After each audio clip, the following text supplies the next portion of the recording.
नमस्कार दोस्तों, कैसे हो आप सब। आज हम जानेंगे ई-कलेक्ट सर्विसेज शेयर प्राइस टारगेट 2024, 2025 और 2030 के बारे में। आखिर इन सालों में इस शेयर की वैल्यू कहां तक जा सकती है। तो दोस्तों, जैसा कि हम जानते हैं, अगर हमें किसी भी कंपनी की शेयर की टारगेट वैल्यू को अंदाजित वैल्यू निकालनी है तो उसके लिए हमें सबसे पहले कंपनी कुछ जरूरी चीज़ों को देखना होगा। जो फंडामेंटल चीज़ें होती है उसको देखना होगा।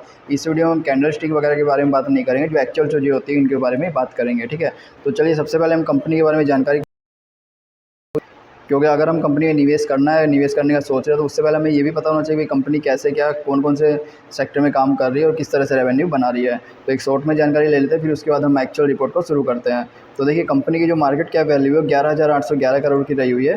कंपनी जो है आउटसोर्स्ड सर्विसेज के सेक्टर में मुख्य रूप से काम कर रही है, जो कि IT में आता है। ठीक है, कंपनी ये वेबसाइट है और कंपनी अभी स्मॉल कैप पे काम कर रही है। कंपनी मुख्य रूप से बिजनेस प्रोसेस मैनेजमेंट के सेक्टर में सर्विसेज में काम कर रही है, जिसका उपयोग फाइनेंशियल सर्विसेज हो गई, केबल एंड टेलीकम्युनिकेशन हो गया, retails, fashion, media entertainment, travel and leisure में काफ़ी बड़े पैमाने पर किया जाता है। कंपनी के द्वारा दी जाने वाली कुछ सर्विसेज और प्रोडक्ट्स को नीचे दर्शाया गया है। कंपनी देखिए इन प्रोडक्ट्स और सर्विसेज में काम कर रही है, जो यहाँ पे लिस्ट दी हुई है। तो ये तो थी कंपनी के बारे में जानकारी। अब हम कुछ ज़रूरी चीज़ों को देख लेते हैं। तो देखिए, सबसे पहले हम देखेंगे पिछले 5 सालों में शेयर की कीमत में हुए बड़े बदलाव। अगर हम 13 मई 2019 को देखें तो कंपनी की शेयर की वैल्यू 620 रुपये के आसपास ट्रेड किया करती थी, और अगर 5 सालों के बाद 6 मई 2024 को देखें तो कंपनी के शेयर की वैल्यू 620 रुपये से बढ़ के 2295 हो गई, और ये मैक्सिमम जा गई है भाई 2828 रुपये तक। तो देखिए, इसमें कितनी अच्छी बढ़ोतरी देखने मिली है। 5 सालों पहले ये 620 पे ट्रेड किया करती थी, अभी 2828 पे जाकर आई है। ठीक है, अभी भी लगभग 2295 के आसपास ट्रेड कर रही है।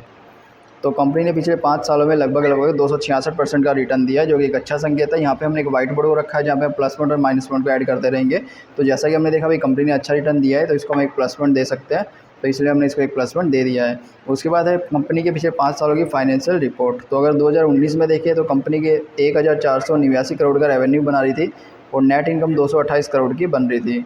और अगर 5 सालों के बाद यानी 2023 में देखें तो कंपनी के द्वारा कंपनी का जो रेवेन्यू 1489 से बढ़ के 2713 हो गया है, और नेट इनकम 228 से बढ़ के 488 हो गई है। तो देखिए, दोनों में कितनी अच्छी बढ़ोतरी देखने मिली है, जो कि एक अच्छा संकेत है। और इससे कहा जा सकता है कंपनी जो है फाइनेंशियल रूप से काफ़ी स्ट्रॉन्ग चल रही है और अच्छा प्रॉफिट बनाते हुए आगे बढ़ रही है। ये भी एक निवेशकों के लिए अच्छा संकेत है, तो इसको भी हमने एक प्लस पॉइंट दे दिया है।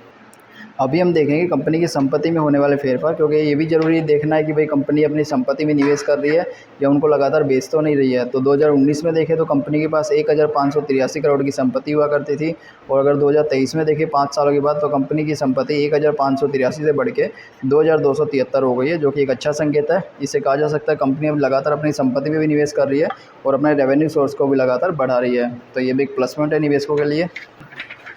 उसके बाद दिया हो पिछले कुछ साल में कंपनी के द्वारा दिया गया है डिविडेंड। तो हमें ये भी देखना होगा भाई कंपनी लगातार अपने निवेश को डिविडेंड दे पा रही है या नहीं।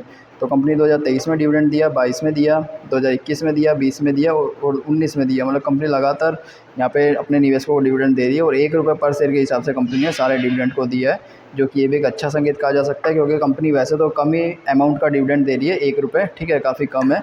पर अगर कंपनी लगातार डिविडेंड दे रही है तो भाई इससे ये फ़ायदा है कि ये कहा जा सकता है कि कंपनी अच्छे प्रॉफिट बनाते हुए आगे बढ़ रही है। तो इसलिए हमने इसको एक प्लस पॉइंट दिया है। उसके बाद है शेयर होल्डिंग पैटर्न। तो सबसे पहला आता है टोटल प्रमोटर होल्डिंग, यानी कंपनी के द्वारा की गई होल्डिंग। कंपनी ने अपने शेयर की 53% की होल्डिंग की गई है, जिसमें से कंपनी ने इस शेयर को किसी प्रकार से बैंक में गिरवी नहीं रखा गया, पूरी तरह से कंपनी के पास रही हुई है, जो कि एक अच्छा संकेत है। म्यूचुअल फंड के द्वारा इसमें 20% की होल्डिंग है, ये भी एक अच्छा संकेत है। जो अदर डोमेस्टिक इंस्टीट्यूशन है, जो भारत के बड़े इन्वेस्टर है, उनके द्वारा 3.35% की होल्डिंग है, ये भी एक अच्छा संकेत है। विदेशी इन्वेस्टर इसमें 2.12% रहे हुए हैं, ये भी एक अच्छा संकेत है। रिटेल इन्वेस्टर 11% रहे हुए हैं। जैसा कि हम जानते हैं रिटेल इन्वेस्टर अगर कम मात्रा में होते हैं तो अच्छा माना जाता है, तो ये भी एक अच्छा संकेत है। तो दोस्तों, अगर ओवरऑल शेयर होल्डिंग पैटर्न को देखें तो ये काफ़ी अच्छा देखा जा सकता है। इसको भी हम एक प्लस पॉइंट देंगे, क्योंकि कंपनी में जो है बड़े इन्वेस्टर काफ़ी अच्छी मात्रा में रहे हुए हैं। तो अगर हम प्लस पॉइंट माइनस पॉइंट को कंपेयर करें तो इसमें भाई हमें 5 प्लस पॉइंट देखने मिले और एक भी माइनस पॉइंट देखने नहीं मिला, जो कि निवेशकों के लिए एक अच्छा संकेत है। और इसके अलावा हमें जैसे जैसे अपडेट मिलती रहेगी हम आपके साथ भी अपडेट करते रहेंगे। इसलिए चैनल को सब्सक्राइब कर ले, वीडियो को लाइक करें। तो चलिए मिलते हैं नेक्स्ट वीडियो में।